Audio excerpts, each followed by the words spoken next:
Suatu hal yang besar dapat dimulai dari hal-hal yang kecil. Halo Sobat Cermah, selamat datang di podcast cerita mahasiswa volume 1. Nah, sebelum kita bertemu dengan bintang tamu kita pada hari ini, gak enak nih kalau kita belum berkenalan masing-masing. Sebelumnya, saya Temizo Krivananto dari Fakultas Peternakan tahun 2024 dan rekan saya Halo, saya Alenur Hanifah dari Fakultas Peternakan angkatan 2024 yang akan menjadi host pada podcast hari ini. Nah, langsung aja nih Alia, siapa sih bintang tamu kita pada hari itu siapa? Betul banget, pasti Sobat Cerma juga udah gak sabar kan siapa bintang tamu kita hari ini. Sekarang kita sudah bersama dengan Kak Restu selaku Mawapres UB 2024. Ya, selamat datang Mas Restu. Selamat datang, ya terima kasih. Mungkin boleh nih Kak perkenalan terlebih dahulu supaya Sobat-Sobat Cerma juga kenal siapa sih bintang tamu kita hari ini. Oke, terima kasih teman-teman Sobat Cermat ya. Cerma. Iya. Sobat Cerma, terima kasih undangannya. Perkenalkan nama saya Restu Akbar Ismail. Saya mahasiswa berprestasi Universitas Brawijaya 2024. Begitu juga Mawapres utama Fakultas Ilmu Administrasi Universitas Brawijaya 2024. Salam kenal ya Kak. Salam kenal. Salam kenal Kak. Ya. Tapi di tengah-tengah, pasti kakaknya juga lagi sibuk banget nih. Yep. Kayak tadi kan jadi baru aja dari Jakarta iya, kan. Dari Jakarta. Seminggu Jakarta langsung ke dulu kan, baru ke Malang. Itu Ya. gimana sih Kak cara ngaturnya biar satu jadwal dan jadwal lainnya tuh nggak bentrok gitu? Ya, terima kasih. Ya memang kalau kebiasaan sih, karena udah kebiasaan ya bagi planner, kita buat planner ya. Sebagai planner dan juga kita memplanning ya kira-kira untuk jadwal sekian sampai jadwal nantinya itu sudah terplanning semuanya. Dan dengan juga podcast ini ya itu sudah terplanning sama saya gitu. Jadi waktu bagi-bagi planning itu ke Jakarta seminggu sampai hari Jumat ya, Jumat sampai Sabtu saya harus di Kediri. Sabtunya balik ke Malang ya, besoknya baru hadir ke sini. Ya jadi seminggu ini full banget ya. Untung masih bisa nyempetin dengan teman-teman sih. Padat ya. Padat ya. Ya, Nah kan Kak Restu ini kan menjadi Mawapres UB ya di tahun 2024. Nah, ada nggak sih Kak kayak pengalaman yang kayak sangat berkesan lah? buat kakak nih selama jadi Mawapres UB ini. Iya. Oke. Pengalaman berkesan itu sebenarnya banyak ya. Semuanya bagi saya kalau teman-teman nanti kalau punya titel sebagai Mawapres atau Pres ya, Pres BEM dan sebagainya, pasti dicari orang itu. Dicari orang untuk jadi pembicara dan sebagainya. Tetapi yang memorable sebenarnya pada Mawapresnya menurut saya. Saat saya itu mencapai Mawapresnya itu sangat memorable ya. Artinya saya nggak terbayang sekalipun dalam hidup saya, dalam planning saya dari saya maba sampai sekarang itu nggak kepikiran sama sekali untuk jadi Mawapres UB, sama sekali nggak kepikiran. Mungkin kepikiran Mawapres ya, waktu itu memang tujuannya kuliah, cita-citanya ingin jadi Mawapres, tapi cukup lah sampai fakultas aja waktu itu, udah paling di fakultas aja cukup bagi saya. Cita-cita saya tercapai. Nah rupanya waktu udah dapat nih Mawapres via gitu kan, terus kita kan harus ke UB kan, ngasih berkas dan sebagainya, harus ikut juga seleksi di UB.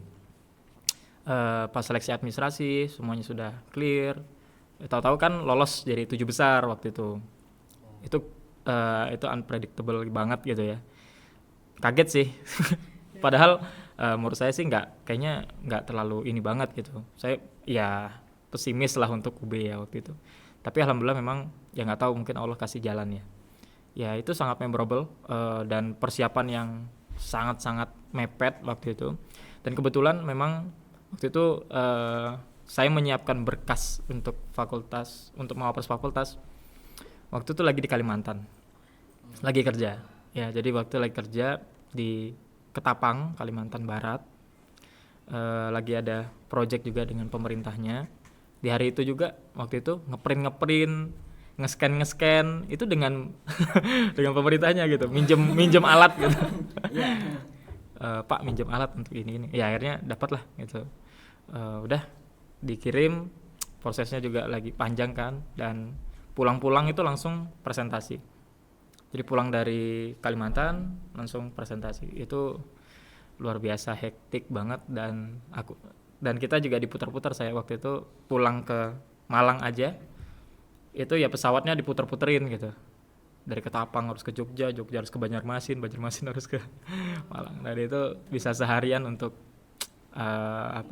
perjalanan ya, ngurusnya untuk buat PPT-nya, presentasinya, gagasan kreatifnya tuh dalam 1 hari semuanya. Dan itu Selesai lah. Kalau nggak selesai nggak mungkin lolos kan. Nah, dari perjalanannya Mas Restu itu kan, dari yang ya bolak-balik itu kan, pasti kan kayak ada suka dukanya ya Mas ya. Nah, selama Mas Restu menjadi mahasiswa frustasi ini tuh ada nggak sih suka dukanya sampai saat ini? Sebelum atau saat? Saat menjadi mahasiswa. Saat jadi sampai saat ini. Oh gitu. Ya, suka duka pasti ya. Saya itu memang waktu ke Malang ya, saat maba ya, itu memang sudah prepare lah dengan akademik gitu ya, prepare banget akademik. Waktu itu juga IPK masih sampai semester 2 ya. Sampai semester 2 itu waktu itu kan masih covid ya. Iya. Jadi masih hybrid lah gitu. IPK masih 4 waktu itu ya, masih full 4. Itu yang saya kejar terus, dan saya nggak kepikiran kalau misalnya harus kegiatan-kegiatan lain. Waktu itu fokus akademik aja. Tapi itu bagi saya berat. Kenapa? Karena waktu itu juga ekonomi keluarga lagi nggak baik ya. Saya kesini ya dengan ya yang ketidakbaikan itu, saya harus datang ke Malang karena memang harus bentar lagi offline belajar mengajarnya. Jadi dengan keterbatasan itu saya harus putar otak gimana saya tuh bisa dapat dalam hal material lah gitu ya, nambah uang kuliah. Sampai saat ini saya nggak ada beasiswa, saya semuanya sendiri ya, mandiri, cari duit sendiri gitu lah. Nah, cari duit sendiri. Waktu itu masih semester 2, saya putar otaknya gimana ya gitu, cari awal itu memang pikirannya adalah gimana saya bisa menghidupi ini. Di satu sisi saya harus berprestasi gitu kan. Cari lomba kali ya gitu. Akhirnya saya lomba-lomba mulai sebenarnya dari semester 1 sih. Tapi semester 2 itu lebih intens. Saya cari partner, teman yang memang mendukung atau support dengan saya. Diajak lomba dan sebagainya. Memang semester 2 banyak gagal banget lah gitu ya. Satu sisi memang waktu itu ekonomi keluarga saya itu per bulan dikasih 500.000. 500.000 itu buat hidup sebulan? Iya, hidup sebulan itu 500.000, bayangin tuh. Mana ada yang Malang di sini 500.000. Iya. betul. Itu saya akhirnya saya puasa lah. Itu yang saya lakukan. Ya, jadi puasa Senin Kamis, ya kan? Senin Kamis. Sekarang juga nambah hari karena nggak ada ini nggak bisa beli gitu semacam. Jadi akhirnya ya puasa lah gitu, nggak ada makanan. Itu yang saya lakukan waktu itu. Sering di semester 2 itu pahit banget ya. Dan semester 3 itu banyak membuka opportunity. Waktu itu September saya ingat kita ikut lomba bisnis. Saya administrasi publik sebenarnya, via, cuman saya lombanya bisnis. Ya. Pertama kali memang lomba bisnis, lomba di Universitas Diponegoro. Dalam bulan itu berbarengan dengan lomba di FEB-UB, bisnis juga. Saya ingat tanggal 18 September 2022 itu juaranya bareng-barengan. Jadi saya juara 1 di Undip, juara 2 di FEB-UB. Di hari yang sama pengumumannya. Di hari yang sama. Tapi waktu pengerjaannya beda? Waktu pengerjaannya beda dong. Ya, kita ada timelinenya sendiri mereka. Kebetulan memang pas pengumuman itu bareng, itu kita nggak tahu. Kalau pengumumannya itu melalui Zoom ya, konferensi Zoom meeting itu bareng. Dan ya udah kita bagi tempat, ada yang di Undip, ada yang di UB gitu. Akhirnya memang alhamdulillah dua-duanya bisa juara dah. Dan dari situ yang per bulan tuh duitnya 500.000 ya, itu udah mulai nambah tuh dari duit lomba. Dan terus akhirnya ya ketagihan untuk lomba-lomba yang lain. Udah dapat pola, memang waktu itu banyak ini sih, lebih kita ngerjain lomba itu banyak evaluasinya. Jadi gagal semuanya itu bukan berarti kita gagal terus nyerah, enggak, tapi jadi evaluasi sih. Evaluasi, perbaiki proposal bisnisnya, oh ini yang kurang nih, ini yang kurang. Akhirnya jebolnya itu pecah telurnya waktu itu. Nah udah dapet polanya nih. Nah akhirnya pas kita daftar lomba udah pasti juara itu. Lomba juara. Tapi tentu dengan topik-topik yang berbeda dong. Kita nggak mungkin proposalnya satu diikutin semuanya, nggak boleh. Itu kan etisnya di perlombaan nggak boleh ya di situ ya. Nah kita ya lomba ini coba idenya ini kita buat deh gitu. Nah, kayak gitu. Nah, sampai sekarang akhirnya, alhamdulillah. Itu masa pahit di sebelum saya jadi Mawapres. Ya lomba itu terus juga alhamdulillah dapat kerja di semester 3. Waktu itu intern sih, ya intern ya sampai dapatlah kontrak dan sebagainya. Dan kalau kerjaan sih, bicara kerjaan udah mau 3 tahun kerjanya sampai sekarang saat ini. Gitu sih pahit-pahitnya ya. Kalau suka-sukanya ya tentu waktu ketika ini deh semester 3 selesai ya. Maksudnya waktu semester 3 selesai saya buat plan baru deh gitu. Target baru di tahun 2023. Saya ingin targetnya itu lebih daripada kemarin gitu. Adalah target waktu itu menang 15 juara lomba gitu. Di 2022 kemarin alhamdulillah udah dapat 10 juara lomba waktu itu di semester 3 aja. Nah, kebetulan juga lomba di ASEAN kan. Dan itu juga kita juara 1 waktu itu di lomba di ASEAN tuh bagian apa? Opinion artikel ya. Ya kita buat opinion artikel, lawannya dari Malaysia, dari Filipina, dari Thailand, macam-macam gitu. Alhamdulillah waktu itu juara 1. Alhamdulillah. Ya setelah itu ya dapat itu, coba ketagihan lomba-lomba yang lain. Kemarin kan lombanya bisnis banyak ya. Tapi beralih ke opinion, habis itu ke LKTI, terus lomba esai macam-macam. Jadi semua lomba udah saya coba semuanya. Dan itu sudah ada penghargaannya masing-masing. Di situ sih. Sampai saat ini, sampai di Mawapres udah terkumpul nih lomba-lombanya, prestasi-prestasinya. Nggak nyangka sih udah ada ya, udah sebanyak itu ya. Iya. Nggak nyangka udah banyak juga ya gitu. Nggak kepikiran. Nah memang kadang kita tahu-tahu aja lulus kayak gitu kan. Kan kita nggak tahu kan, nggak kerasa. Tahu-tahu lulus kok kita bisa melewati hal ini semua ya. Memang harus dijalani teman-teman. Betul-betul harus dijalanin. Dijalanin aja rupanya selesai juga kok. Kayak tugas teman-teman berat banget ya buat tugas, atau mungkin ada tugas akhir bentuknya, tugas final di semester. Kita pikir itu berat ya, sulit banget kayak ngerjain itu. Tapi tahu-tahu selesai aja. Tahu-tahu selesai. Selesai juga ya. Dapat nilai juga ya, bagus juga nilainya ya. Memang harus dijalanin, dan walaupun itu terpaksa.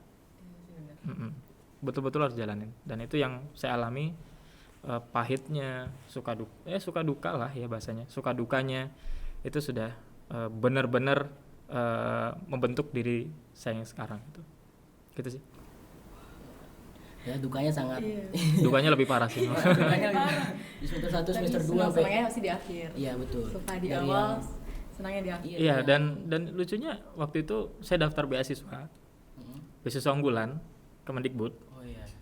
2 kali saya coba, 2 kali saya gagal. Jadi saya nggak tahu masalahnya ada di mana. Saya buat esai juga, saya buat prestasi lumayan banyak prestasinya saya, dan itu nggak lolos juga. Dan beasiswa yang lain juga beberapa juga gagal. Mungkin ya, saya pikir saya nggak boleh bahasa Jawanya kemaruk ya. Mungkin bahasanya kemaruk ya. Saya mungkin udah dapat rezeki di tempat lain, tapi saya mau juga beasiswa gitu kan. Mungkin dalam konotasinya kemaruk. Saya lebih bersyukur aja apa yang saya dapat, walaupun tanpa bantuan support eksternal. Ya memang udah support diri sendiri, orang tua support dan semacam, dan teman-teman dekat. Itu betul-betul jadi energi positif banget ya, energi positif. Ekosistem lingkungan teman-teman tuh berpengaruh loh untuk teman-teman tuh mau ke arah kemana. Iya. mau sesuai dengan tujuan teman-teman, sesuai dengan tujuannya Atta, misalnya mau pengen jadi, misalnya ada kepikiran mau jadi mawapres, Amin. itu bener-bener amin, memang bener-bener itu ekosistem lingkungan kita around us itu sangat-sangat support. Itu harus benar-benar yang support, yang benar-benar selaras dengan pemikiran kita. Itu benar-benar energi positif, burn out macam-macam yang kita alami, burn out di hari yang sama. Tapi kalau ekosistem kita positif, burn out itu nggak jadi masalah. Mungkin kita banyak itu kegiatan, apalagi kegiatan saya seminggu nih full. Iya, padahal. Teman-teman saya support, ada ekosistem yang membantu saya. Selesai dari kerjaan, sore saya ngumpul sama teman-teman saya dulu gitu, yang memang kita bareng-bareng dari awal meniti karir gitu. Ngobrol-ngobrol itu sudah selesai tuh burnoutnya, pusing-pusingnya hilang. Wah enak ya gitu. Dia teman-teman yang support, teman-teman yang positif. Hindari toxic relationship, hubungan personal atau hubungan dengan kelompok yang toxic. Carilah teman-teman yang itu penting sekali untuk anak-anak sekarang ya, Gen Z kita ini, cari teman tuh yang bener, itu bener-bener deh. Iya kan, karena kan kita ke bawah arus ya. Ke bawah arus. Sekarang. Iya, let it flow aja tuh. Iya. Dapat teman, udah terus diajak kemana-mana. Kita harus ada batasan ya. Terus kalaupun teman kita teman deket banget, saya ada teman dekat banget tapi memang gitu kelakuannya. Tapi kita ada barrier, ada batasan. Kalau di agama kita kasihlah batasan itu. Ya, batasannya di mana? Oh, ini yang tidak boleh minum atau konotasinya yang negatif ya pokoknya. Itu nggak boleh. Itu udah jadi batasan kita. Kita nggak boleh ikut yang kayak gitu. Walaupun itu teman dekat kita. Artinya kita harus kasih batasan supaya kita nggak ikut arus. Ya, cari teman yang memang kalau dalam ininya lebih positif lagi. Ya, kita temenan tetap dengan dia. Jangan sampai enggak. Tapi tetap cari circle yang memang positif gitu. Ayo kita ini deh, lomba yuk, cari lomba gitu. Atau kita mau kita coba publikasi jurnal gitu yuk. Ayo bisa kok gitu. Cari alur-alurnya. Oh dapat nih sama teman yang bagus, ya partnernya. Terus kita bareng-bareng ini. Kan jadi ini kan. Dan mereka support, ayo. Wah itu seneng banget kan. Ayo kita coba dulu. Ya pokoknya you will never know kalau kita tuh nggak pernah try itu. If you never try, you will never know gitu kan. Betul. Try dulu gitu. Try itu ada dua. Kalau kita tidak mencoba, kemungkinannya itu ada satu, yaitu gagal, fail. Kalau kita mencoba, kemungkinannya dua, gagal atau berhasil. Maka artinya apa? Ya kita try dulu gitu. Ya, itu yang saya alami waktu awal-awal itu. Try, coba, terus try. Try terus. Artinya try itu try again. Ya. Jangan try aja. Tapi terus try again gitu ya. Try again ya kita nggak tahu. Dari semua kumpulan kita itu try, kumpulan kita itu fail, itu bisa jadi keberhasilan kita nantinya. Saya itu ada lebih dari 20 lomba yang saya ikuti atau kegiatan yang saya ikuti itu gagal semua. 20-20-nya gitu kan. Tapi yang saya dapatkan sampai 30 lebih prestasi. Yang gapnya 10 tuh jadinya. Ya kan? Mungkin bisa aja kalau saya gagalnya lebih banyak, bisa jadi kan lebih banyak juga. Betul. Tapi ada yang meminimalisir kegagalan, memperbesar keberhasilan, itu lebih efisien dan efektif menurut saya. Itu kalau udah keren banget itu. Itu sih yang saya alami, suka duka yang saya rasain waktu mawapres, saat mawapres, dan mungkin setelah ini memang masih ada suka duka, tapi alhamdulillah saya udah petik sukanya gitu, lebih enak sukanya sih. Dukanya alhamdulillah. Karena udah lebih enjoy dengan hidup aja sih, lebih enjoy aja, menikmati, lebih bersyukur. Bersyukur itu yang paling berat banget bersyukur, grateful ya. Orang tuh bersyukur pasti ada membandingkan dengan yang lain. Tapi cukup bersyukurlah dengan diri kita. Apa yang kita dapat hari ini itu syukur, gratefulness. Bertemu dengan orang yang baru ya, dan orang yang bagus, orang yang memang value-nya besar, itu bagi kita pikir mungkin bisa aja tuh bisa aja bagi kita itu bukan suatu yang rezeki, bukan suatu yang bisa disyukuri. Tapi bertemu dengan orang untuk saat ini ya, dengan kita harus punya orang dalam yang dalam konotasinya channel ya, atau network, ketemu dengan orang bagus dengan value yang bagus, dan kita berkenalan dan dekat dengan dia, itu adalah rezeki. Peluang besar lah. Bener, itu rezeki teman-teman. Jadi rezeki itu banyak hal, ya. Ketemu dengan orang yang bagus, itu juga rezeki. Dapat duit yang banyak, rezeki, ya rezeki yang benar-benar nyata ya itu. Tapi ya karena network, karena itu ya rezeki uang itu mungkin bisa lebih besar. Ya itu mungkin Jadi saya. relasi berpengaruh tapi juga yang Harus positif. juga. Harus benar-benar yang benar-benar positif banget. Karena emang teman tuh sangat berpengaruh banget ya buat perjalanan kita. Iya benar sih. Ya teman tentu sih teman itu ya kalau dia auranya positif ya kita Iya, positif juga benar. gitu. Tapi jadilah kalaupun belum bertemu dengan orang yang dalam arti mungkin semangatnya belum nampak ya, positif sih, Iya. tapi semangatnya belum nampak. Jadilah kita itu jadi orang yang menyulut apinya.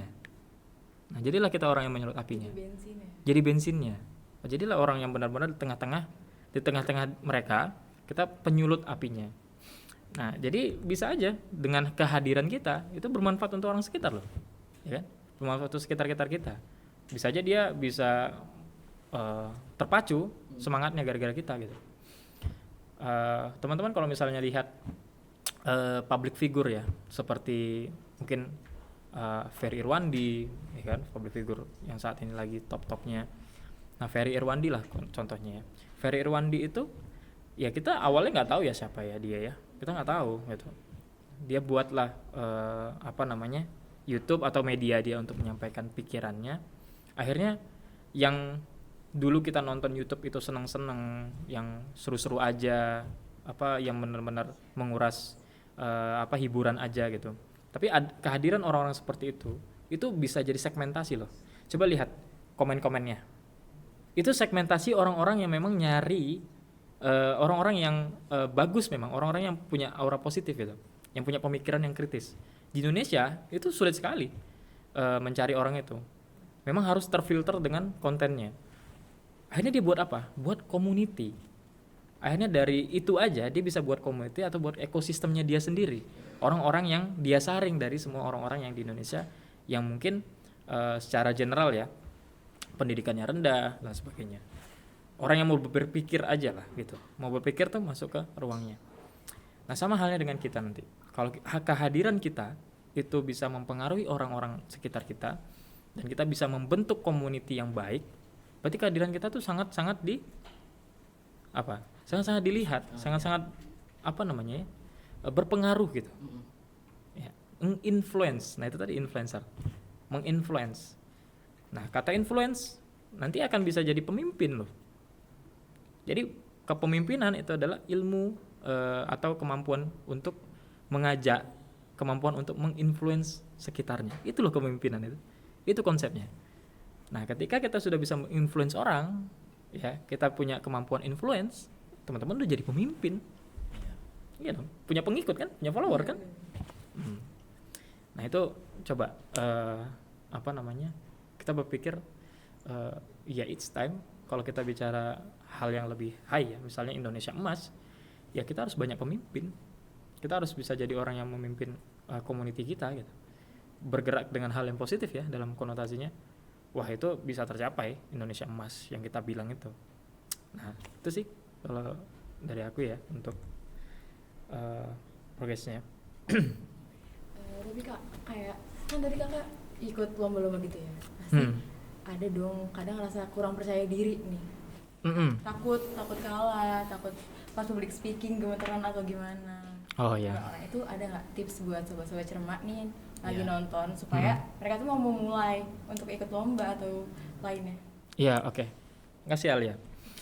Betul ya, itu kalau awal-awal teman-teman lomba atau mungkin teman-teman ini berhadapan dengan orang banyak gitu, pasti kan nervous ya. Nervous, demam panggung sih. Bisa langsung ngeblank lah. Wah, apalagi ngeblank itu udah parah banget kan. Langsung Jadi tipsnya memang kalau yang baru untuk public speaking itu sangat-sangat sulit sekali dan itu butuh latihan. Kalau memang baru awal pengen lomba, terus ini gimana ya nanti public speakingnya kita saat presentasi itu gimana ya di hadapan juri, apalagi pertama kali lolos tiba-tiba presentasi itu kan kaget bener gitu. Ya. Nah saranku waktu itu adalah kalau mau seperti itu kita coba latihan simulasi lah, dan kita datangkan teman kita yang nggak ikut lomba, maksudnya teman kelas lah gitu, buat latihan gitu ya. buat latihan, karena di hadapan kalian walaupun mereka tuh bukan dosen, juri, bukan, tapi intinya kita berhadapan dengan orang di luar kita. Ya. Nah udah kita simulasi lah lomba, paparin macam-macam. Di situ kita bisa otokritik diri kita. Oh saya kurangnya di sini. Jangan waktu pas presentasi pas hari H baru otokritik, justru nanti akan jadi blank. Otokritiknya pas saat kita simulasi. Nah simulasilah otokritik, oh saya kurangnya ini. Terus ya nggak apa-apa kritik teman sebelahnya atau teman-teman. Dan kita harus selalu menerima pendapat itu maksud saya. Pendapat itu kita harus terima. Oh kamu kurang ini, ya dikritik gitu. Kamu kurang tangannya kurang gerak, kamu kurang ceria, kamu kurang semangat, suaranya kurang kedengar jelas, artikulasinya nggak jelas gitu. Nah itu benar-benar dites. Nah itu yang pertama. Yang kedua, bisa datangkan atau bisa berkomunikasi lah ya dengan yang mungkin senior yang sering-sering lomba gitu ya, atau teman-teman punya mawapresnya di Vapet, ya sering lah berkomunikasi, Kak gimana ya Kak, bisa nggak Kak bantuin kita untuk ngejuriin kita lah untuk simulasi ini, boleh gitu, mungkin pasti dibantu teman-teman yang berprestasi lah. Oh kamu tuh kurang ini, itu persiapan kamu tuh harusnya seperti ini, blocking di stage itu harusnya gimana, tangannya harus gimana gitu. Itu semua diajarin memang untuk presentasi. Dan bagaimana audiens itu, tidak hanya audiens ya, juri itu bisa terinfluence dengan kita, terconvincing. Kalau bisnis itu convince, bagaimana how to convince your investor, kan gitu kan. Gimana kita bisa membuat investor tuh percaya dengan bisnis kita, ini bisnisnya menjanjikan nih gitu ya kan, dengan keuangan sekian, revenue-nya sekian gitu, dengan konsep bisnisnya bagus gitu, marketingnya oke gitu. How to convince, jadi benar-benar coba lihatlah YouTube atau channel YouTube atau media, cari lomba business competition ya yang di luar, atau lihat aja TED Talks ya, TEDx tahu ya. TEDx itu kadang banyak munculin bisnis tuh, businessman tuh.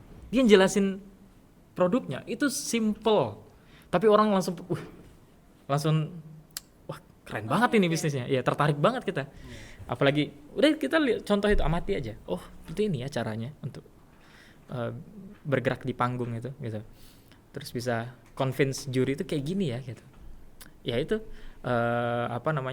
caranya menurut saya ada 3 cara. Bisa dengan tadi simulasi dengan teman-teman sekitar, dengan senior yang memang atau sepantaran kita yang berprestasi, dan yang ketiga bisa amati, tiru, modifikasi.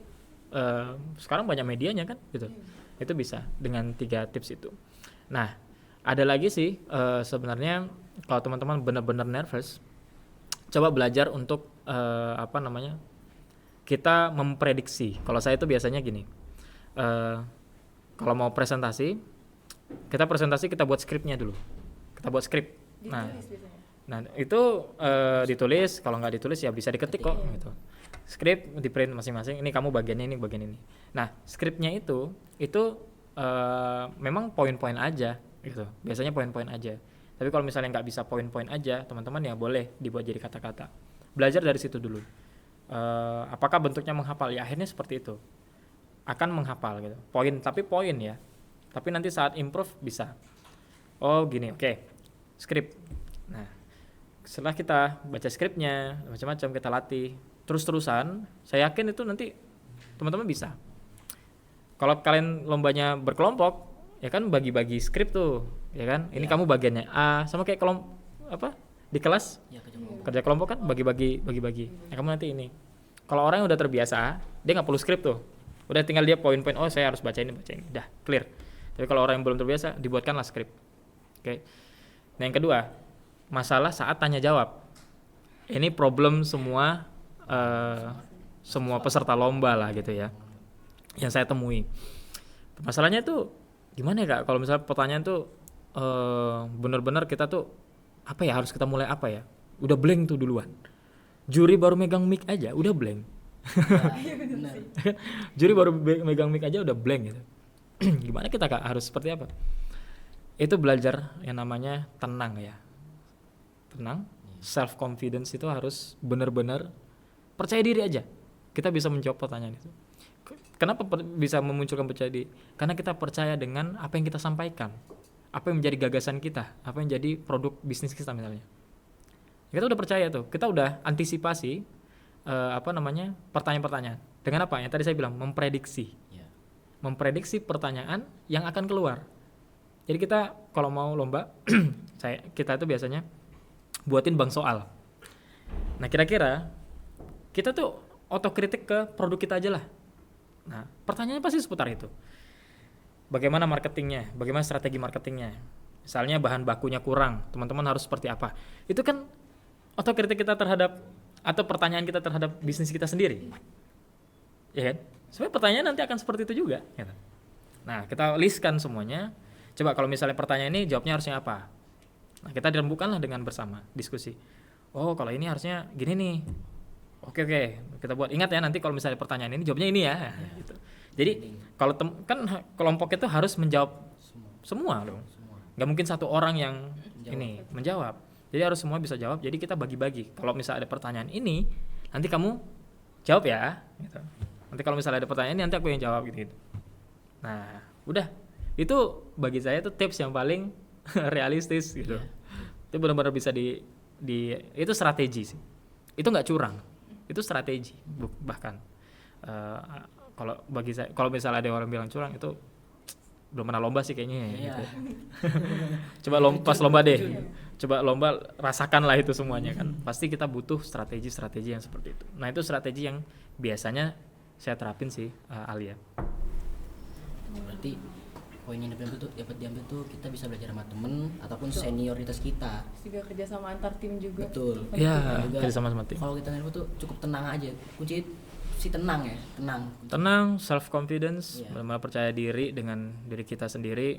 Gak usah mikirin overthinking lah dengan dengan hal luar. Biasanya distraksi itu muncul saat kita di panggung. Memang distraksi itu muncul. Tapi ketenangan terus self confidence itu penting banget. Apalagi kalau misalnya teman-teman udah biasa lomba ya.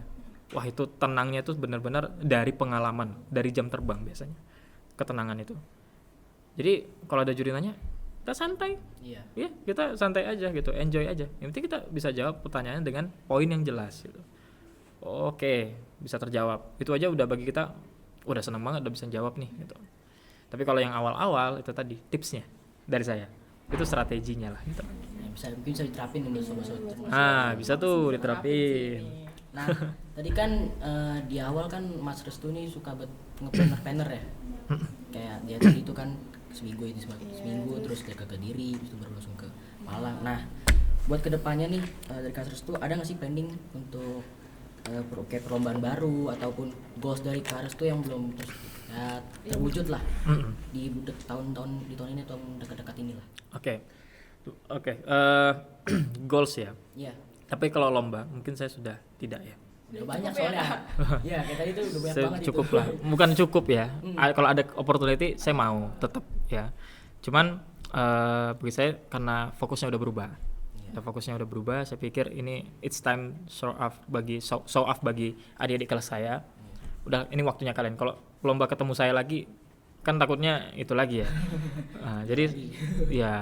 Jadi lebih baik teman-teman udah waktunya. Goal saya itu untuk beberapa tahun ke depan itu lebih ke lanjut studi. S2. Lanjut S2. Kalau sekarang sih ya goalsnya lulus gitu. Benar. Goalsnya lulus gitu. Buat S2 pengennya kemana tuh Kak? Kalau S2 saya pengennya ya insya Allah ya gitu ya. Saya pengennya ke Korea Selatan. Korsel. Soalnya goalsnya itu ke Korea Selatan di SNU. Nah memang saya udah kenal profesornya di sana. Waktu itu memang kegiatan dengan kerjaan saya. Kita undang beliau dan sekarang by email kita udah seperti bestie lah gitu ya. Kalau ini. Dan waktu itu kegiatan di Bali sama beliau, namanya Profesor Tobin Im, SNU, profesor di GPA, Graduate Public Administration, di SNU. Ya, kita waktu itu di Jimbaran di Bali ngobrol-ngobrol, dan beliau juga tanya ke saya gitu, your next study mau kemana gitu kan. Awal itu pengennya ya kita idealis lah, Eropa gitu. Mau pengennya di Eropa gitu. Tapi bagi dia, jangan, mending ikut saya aja gitu. Kita bisa carikan tuh kesempatan belajar di sana, scholarship, ya, beasiswa macam-macam. Kita bisa carikan. Wah, udah dikasih ruang tuh. Jadi network yang saya bilang tadi itu benar-benar betul-betul ini loh, benar-benar impactful banget relasi itu. Nah, tak pikir ini udah ada ruang nih, tinggal digas aja gitu sebenarnya, dijalanin aja. Itu goals mungkin setelah saya coba kerja lagi, mungkin setahun setelah itu, setelah lulus juga setahun setelah lulus, saya coba cari opportunity di luar. Itu goal saya nanti ke depan, untuk study lanjut. Untuk berkarir, saya masih di sini, ya masih di karir di kerjaan saya sekarang. Cuman untuk ke depan mungkin ada lah ya, cuman masih belum kepikiran mau kemana. Untuk berkarir, yang saya pikir sekarang adalah studi lanjut dulu, itu yang tak pikir sekarang. Kalau nikah ya nantilah. Berarti goals dekat ini tuh ya lulus satu dan lanjut mungkin pendidikan. Iya, S2. Lanjut S2. Sebenarnya kalau goals untuk anak-anak sekarang ya, tidak perlu lah S2 banget gitu macam-macam. Itu pilihan. Tapi untuk kerjaan kayak saya itu menuntut sekali gelar. Jadi betul-betul udah kita cari, apalagi di luar ya, itu opportunity lebih besar. Itu yang pertama. Yang kedua bisa aja karena kondisi saat ini ya di Indonesia menuntut kita untuk bisa lebih kreatif atau bisa lebih inovatif untuk bisa cari opportunity di luar. Dengan kondisi saat ini, ya waktunya teman-teman lah gitu ya, untuk bisa coba dari kuliah lah, student exchange lah, cari kesempatan untuk student exchange. Kenapa? Ada beberapa teman saya tuh student exchange dapat teman, ya. Gak hanya student exchange, dapat relasi. Gak hanya student exchange lah, lomba kita di luar aja punya teman loh gitu. Kita lomba di luar, teman-teman saya di Malaysia dan macam-macam itu ada juga gitu. Dan itu menurut saya itu opportunity banyak sekali selama kuliah S1. Makanya ada yang bilang, saya lupa, bahwa S1 itu ya it's a golden age gitu. Nah itu golden age, emasnya teman-teman tuh opportunity terbuka lebar itu saat S1. Buatlah plan yang benar-benar, plan-plan yang dari maba, ataupun teman-teman udah punya plan ya, bahkan sebelum maba, selama kuliah itu benar-benar terplanning dengan rapi. Kalaupun ada perubahan planningnya ya nggak apa-apa, tapi jangan sering-sering ya. Tetap pada goals utamanya. Teman-teman selama kuliah mau apa? Ya. Dan saat kuliah, setelah kuliah mau apa? Itu benar-benar sudah planning. Untuk Gen Z sekarang banyak sekali alat membantu lah ya, untuk membuat planning. Planner kan banyak ya, alat-alat planner kan. Buatlah planner dari sekarang. Perencanaan itu sebenarnya teman-teman yang saya pelajari memang dan kegiatan saya selama kerjaan itu memang jadi perencana. Rupanya sangat berpengaruh 50% dari keberhasilan kita. Planning. Ya. Saya memplanning waktu itu lomba 10 ya, waktu itu ya 2022 saya lomba 10 juara, dapat. Semester 4-nya saya lomba 15 dan saya harus mawapres waktu itu di 2023. Rupanya mawapresnya di 2024 gitu. 2023 dapat tuh, gitu kan. Planning itu target ada planningnya ada targetnya. Berapa targetnya? Iya. Nah, selalu naik tiap tahun. Nah, di tahun selanjutnya harus apa? Oh, di tahun selanjutnya harus lulus gitu. Harus udah dapat nih semua. Kan pencapaian udah dapat nih. Nah, semua. Harus lulus nih. Nah, itu harus terplanning. Kapan lulusnya? Bulan apa lulusnya? Persiapan mau ke situ tanggal berapa kita sempronya, tanggal berapa kita kalau ada semhas, tanggal berapa kita ada komprenya. Kapan kita yudisiumnya. Itu harus clear. Ya jadi memang serigid itu gitu. Tapi kalau secara makro, jadi perencanaan secara makronya, strategi besarnya itu teman-teman ingin misalnya jadi mawapres. Nah, ada strategi planning, strategi planning, ada yang operational planning.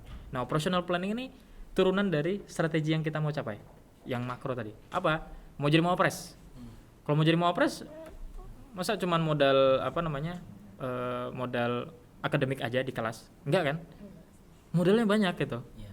Mau jadi mawapres tuh ruwetnya minta ampun itu. Enggak hanya lomba prestasi loh. Enggak hanya lomba-lomba loh, teman-teman. Non-akademik juga.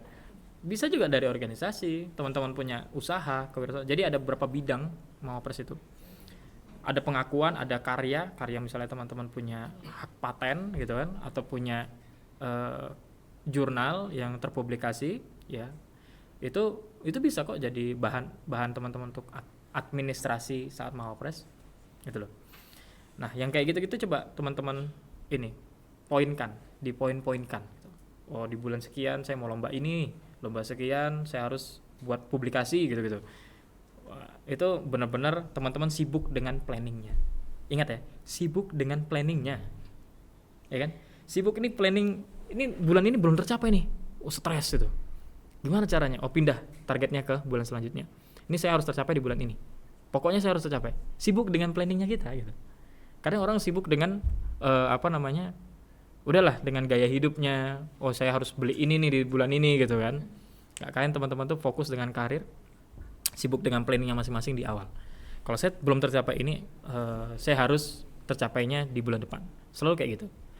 Nah, tapi jangan jadi alasan. Kalau misalnya nggak tercapai, ya bisa kok di bulan depan. Enggak. Coba push your limit sih menurut. Paksa aja diri kita itu dengan planning kita yang sudah kita buat itu. Paksa, ini pokoknya harus tercapai, gimana caranya. Nah, tinggal cari strategi. Saya coba lomba, bisa targetnya 2 lomba harus di bulan itu gitu. Cari lomba 2, cari deh lomba ini, udah apply lomba. Urusan menang dan tidaknya itu nanti aja. Intinya kita sudah apply, udah coba try.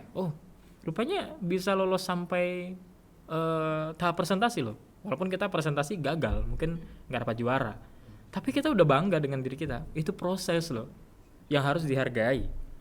Tidak ada yang instan gitu ya. Oke. Nah, ternyata tuh Kak Rasul sudah memberikan banyak kita inspirasi dan motivasi ya. Jadi dari yang juga pengalamannya juga kayak yang dari semester 1 semester 2 sampai Senin Kamis loh. Buat kalau Senin Kamis tuh susah. Ya, itu tuh juga memberikan kita tips and trick dari yang kayak cara kita untuk tampil di depan banyak orang tuh gimana, biar nggak nervous ya. Terus juga lebih membiasakan untuk memplanning sesuatu lah. Nah, itu juga sangat bermanfaat sih buat kita juga sobat-sobat cermas kalian. Nah, berhubung kita sudah di penghujung acara nih Mas, ada nggak sih pesan buat sobat-sobat cermas kalian yang 1-2 kata-kata? Ya, buat sobat-sobat cermat. Sobat-sobat cermat ya. Ya. Oke, untuk sobat-sobat cermat, memang tadi panjang lebar deh kita bicara ya tentang apa yang saya alami dan macam-macam. Memang tentu kalau kita ingin berprestasi, ya, kalau kita ingin memacu atau berbuat yang berbeda dari kehidupan kita sebelumnya, proses itu mulailah dari sekarang, ya. Apa yang mau kita capai? Kita targetkan, kita buat plan yang betul-betul baik planningnya. Dengan kita menargetkan, tentu itu menjadi jadi beban ya bagi kita ya, beban yang harus diselesaikan. Biasakan untuk membuat target ya, biasakan untuk membuat planning. Saat kita berkeluarga pun nanti kita harus ada target, kita harus ada planning berkeluarga loh. Kapan kita punya anaknya, kapan kita bisa mungkin ingin bisnis keluarga dan macam-macam. Itu kan harus terplanning, semuanya harus terplanning. Selama kuliah jangan anggap planning itu adalah hal yang sepele loh. Itu hal yang penting, planning. Itu yang pertama. Yang kedua, saat kita berproses janganlah teman-teman itu menyerah ya. Jangan menurunkan semangatnya. Saat kita berproses memang terlihat memang capek atau lelah gitu kan. Lelah betul berproses itu. ya. Tapi kita jangan melihat pada lelahnya. Coba apa yang akan terjadi ketika kita benar-benar nge-push limit kita, apa yang akan terjadi setelahnya? Pola pikir kita berubah, mindset kita tuh berubah, dan cara kita bersikap, cara kita berbicara, cara kita berkomunikasi, ya, itu berbeda dengan sebelumnya. Berbeda sekali ketika kita benar-benar berproses, gitu. Ya, yang kita anggap itu adalah hal yang bisa membuat kita sensitif sebelumnya. Oh, kita dibicarain seperti ini sensitif gitu. Tapi kita sudah terbuka akhirnya. Karena kita udah punya mindset yang pola pikirnya baik gitu. Sudah terbuka dengan hal itu. Tidak mungkin bagi kita pembicaraan yang tabu, pembicaraan yang tidak seharusnya ada. Tapi bagi kita oke. Mindset itu benar-benar ya. Benar-benar. Saat misalnya lomba teman-teman ya, saat lomba, kita diajarkan banyak hal. Banyak hal yang diajarkan. Ketenangan, kita bicara tentang kedisiplinan, kita bicara tentang confidence itu tadi, kita bicara tentang bagaimana kita bisa survive loh gitu. Itu luar biasa, survive itu. Teman-teman kalau misalnya sudah punya kemampuan survive, mau ditempatkan dimanapun itu, teman-teman tahu itu harus mengapain. Survive itu artinya adalah adaptasi, ya. Ya, kita bisa lebih mudah untuk adaptasi. Survive. Saat kita lomba, survive-nya ada di mana? Mempertahankan argumentasi kita. Itu survive-nya. Bagaimana argumentasi kita itu bisa dipertahankan, ya. Bukan berarti kita ngotot ya. Bukan berarti kita nggak mau dibilang. Kalau misalnya itu masih benar di pikiran kita mempertahankan argumentasi kita itu. Mempertahankan inovasi kita. Itu survive, ya. Benar-benar bagaimana kita bisa kelompok kita ini menang, gitu. Benar-benar caranya tuh supaya bisa menang itu ya kita survive. Itu penting sekali. Dan mungkin yang terakhir adalah jangan lupa apapun yang kita sudah laksanakan, ya, ibadah itu penting sekali, komunikasi dengan orang tua itu penting sekali. Itu yang kita perlu sustain, kita perlu konsisten, perlu persisten terhadap hal itu. Jangan sampai lupa ya dengan hal-hal yang dari kecil kita diajarkan. Ya, primordialisme itu ada hal yang memang baik, ya, yang tetap kita pertaruhkan, tetap kita teguhkan. Mungkin sekian dari saya. Terima kasih teman-teman. Saya harapkan sobat-sobat Cerma bisa mengambil intisari yang saya sampaikan, dan semoga ini menjadi forum yang bermanfaat. Terima kasih. Ya, terima kasih juga buat Mas Restu sudah menyempatkan kita datang untuk ke podcast ini, dan juga sobat-sobat Cerma yang sudah menyaksikan podcast hari ini juga terima kasih. Sekian dari kami. Bye bye. Bye, terima kasih.